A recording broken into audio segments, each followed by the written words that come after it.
جی ناظرین، آپ دیکھ رہے ہیں علی نیوز. میں آپ کا میزبان چودھری فضل الرحمان. پاکستان کے زیر قبضہ کنٹرول کشمیر کے ضلع بمبر کی تحصیل سمانی حلقہ LA6 اس وقت ہمارے امیدوار چودھری محبوب حسین اپنے جلسہ عام کے بعد یہاں ہمارے مہمان خصوصی پاکستان سے تشریف لائے. ہم ان سے جو باتیں میرے پیشرو صحافی پوچھ چکے، ہم اس کو آگے بڑھائیں گے.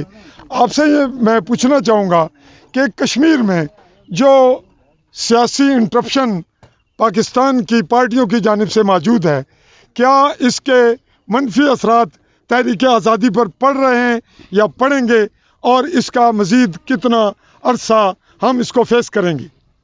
میرا خیال ہے کہ یہ سوال آپ کو اپنے آپ سے اور سب کشمیری بھائیوں سے پوچھنا چاہیے.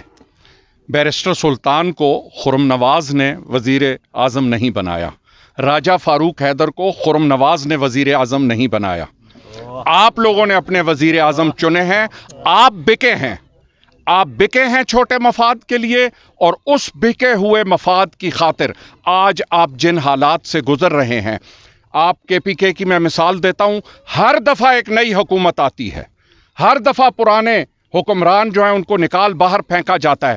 یہاں کیا وجہ ہے کہ وہی لوگ، وہی خاندان جو 1947 سے آپ پہ حکمرانی کر رہے ہیں، وقت آپ کے جاگنے کا ہے. یہ سوال آپ کو میرے سے نہیں کرنا چاہیے، یہ سوال ہمیں ان سارے نوجوانوں اور اپنے بھائیوں سے کرنا چاہیے کہ کب کشمیر جاگے گا، کب کشمیری اپنے وہ نمائندے چنیں گے جو کشمیر کا حق اقوام متحدہ میں بھی لے سکیں، اور آنکھیں ملا کے لوگوں کے ساتھ آنکھوں میں.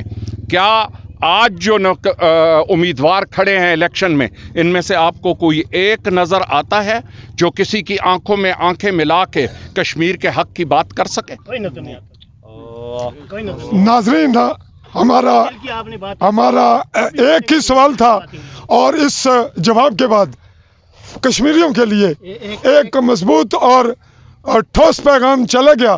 اور ہم یہ سمجھتے ہیں کہ سب کچھ خرم نواز گنڈا پور نے جو کچھ کہا اسی میں مضمر ہے، اور ہم صحافی مجبور ہیں کہ ہم اپنی آواز کسی ذرائع سے کسی کی غیرت جگانے کے لیے کر دیں. اب کشمیریوں کی غیرت کہاں جاگتی ہے، کب جاگتی ہے، اسی پہ چھوڑتے ہیں. اللہ حافظ. بہت شکریہ.